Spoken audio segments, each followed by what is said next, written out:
good debt. So what is good debt?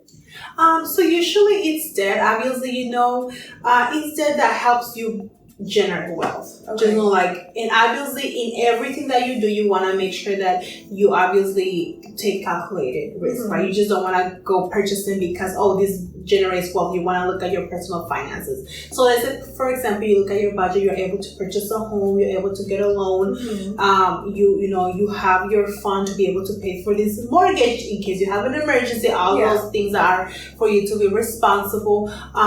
With time, history shows that homes tend to appreciate with time, right? So this actually helps you generate wealth. So that's what we call, good debt, right? Because you're paying it, and your home is actually, is actually increasing with value with time, right?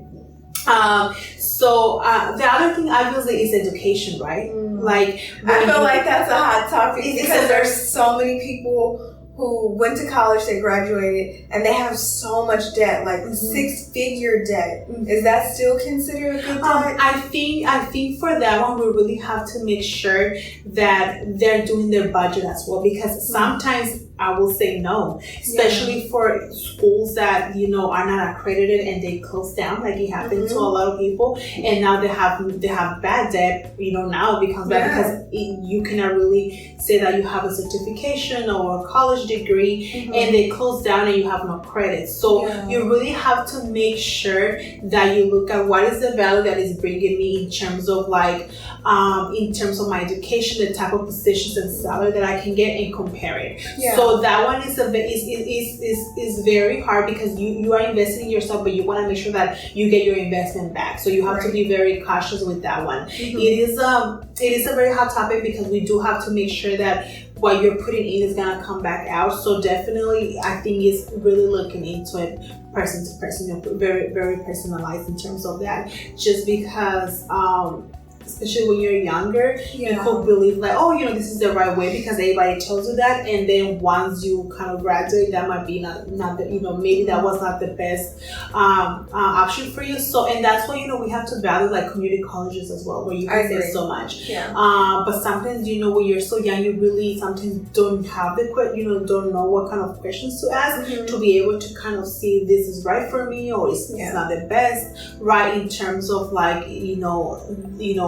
the amount of debt or student loans that you might be getting yourself into. So definitely just kind of for them to really look at how much will they be borrowing maybe in a 4-year college versus a 2-year college, right? And then transferring. So I think that's something that we have to look closely because it's kind of maybe in the middle too, right? Where I wouldn't consider it's good or is bad. You have to kind of look at it. Yes, it makes me think about return on investment, and I know maybe when you're 18, especially if you're a first generation college student, my parents didn't go to college, so I was the first one. I honestly was making a lot of decisions by myself, and so one of the reasons why I didn't live on campus was because it was going to be more money. However, that's me. I'm Capricorn. I've always loved numbers, so I can't expect everyone else to be that way. But I think it is important to value other alternatives, right? Like you said, community college, or maybe a certification program, or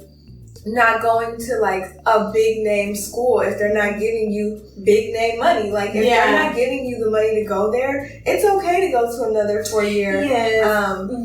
You don't have to just think about the name, and that the name doesn't make you successful. Yeah, true. So I think we all goes back to looking at the numbers and the value of pros and cons, because besides obviously numbers and finances, there'll be other probably values that you have that are not directly connected to money. So I think it's just really looking at the numbers first to be able to understand them and make that decision, and other pros and cons that might be good or bad for you to be able to choose it so they can make the best decision. So I wouldn't say it's good or bad. Obviously, education is great. You just want to make sure how you finance it, right? And it's based on the situation. It's based on the situation.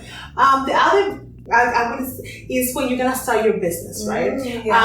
So sometimes there's there are programs that, especially like the SBA the SBA, so it's the Small Business Administration, where they they have business coaches and everything and sometimes they have grants to finance business. I think definitely is same thing. It wouldn't be good or bad, obviously, because you're using other people's money, but it's good. But you want to make sure that you do have a business plan, right? You just don't want to be borrowing and then it kind of backfires, right? The idea of the business plan is really to see all the components of the business and for you to really think of this through, right? Because sometimes we just have this idea, like you said, in our head, and we just kind of made, whatever story in our head, like this is going to turn out this way, without really looking at the real facts of things and how things really go and what you really need and how, what really takes to do a business. So you actually creating a business, it gives you that idea to really think about it. This is what I want to do. What does it take? Who's the demand? Who am I reaching out to? Are you really passionate about it? Or do you think that you can just make a lot of money? Yes. And just like you said, I feel like we really have to make sure that we're just not in, obviously, for the money. We want to make sure that we are obviously secure and we, the income is coming in, but that should not be the only factor, because you and myself, we know that sometimes in the first year or even 2 years, you might not see a lot of revenue. You might just be breaking even. So you want to make sure that there's other things that you're doing it for. And one of the biggest one is that you're passionate about this, the purpose of the business and the mission of the business. So I will say, in the business plan process, like, people have come up with like ideas around their mission, their vision, where they want to see themselves in 3 to 5 years, 10 years. But a lot of my clients are extremely nervous when it comes to the financials in a business plan. Do you have any advice to them? Yes, and sometimes it might be okay, I don't like numbers.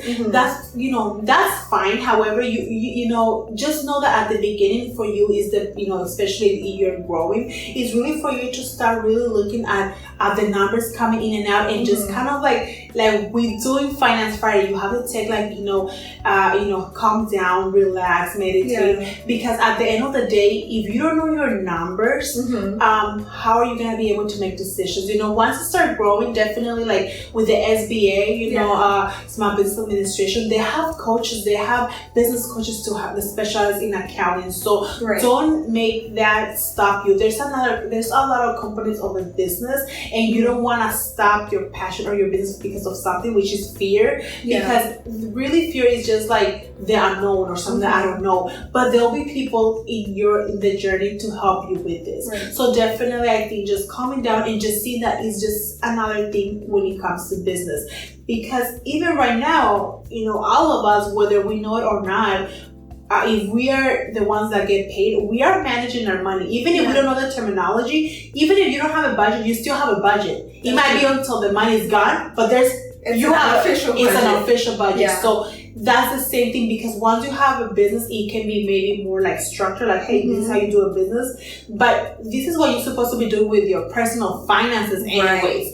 So, it's time for you to understand, okay, don't tell yourself, don't limit yourself, saying, oh, this is not for me, I don't know numbers. You've done it for your personal finances, even if you don't know. And I think it's an opportunity for you to grow. And everything that helps you grow gets you out of your comfort zone. So just understand that once the business starts growing, you can hire an accountant. That's totally fine. But you don't want to just kind of pass it to someone without really knowing, right? It's good for you to understand, to have general knowledge of this. And this can transfer into your personal finances.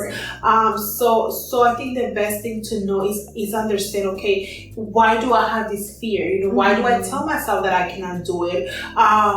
Remember, once it grows, you'll be able to pass it to someone else. So at first, it's good for you to understand the money that is coming in, the money that is going out with your business debit card. It's simple. I think when it comes to this part, it's more like the fear at times of something new to us, something that says numbers and accounting. But just generalize it.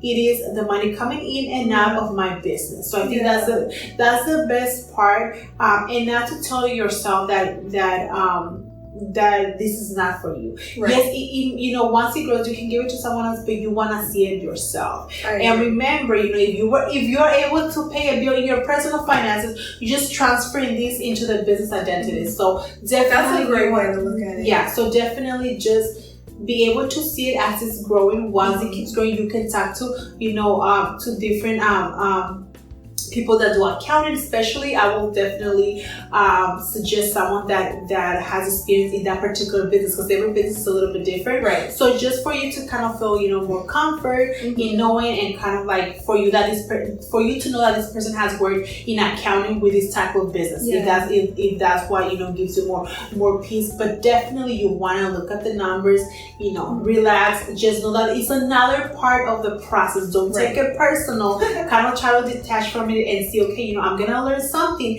and maybe I can transfer this into my personal and make it, you know, maybe save more to put into the business, right? So just everything is a learning process, and everything, and regardless, even in different parts of the business, you will get out of your comfort zone, and it will not be comfortable. But that's the way that you will grow, because you have done something different that you had never done before. So just know, as we're growing as humans, that's what, you know, that's what it takes. And our human part of us tells us, hey, don't get out of the comfort zone. It's scary because as humans we try to stay in the comfort part of this, but just know that this will help you grow. And it's definitely just another part of the journey to be able to reach your dream, which is, you know, starting your business or like expanding your business, whatever that is for you. Great. So, where can everyone find you? I know where to find you already on Friday. So, you can find me on my Instagram at Realestate.diana. Okay. And you'll see my email. So you guys can send me email with questions. Okay.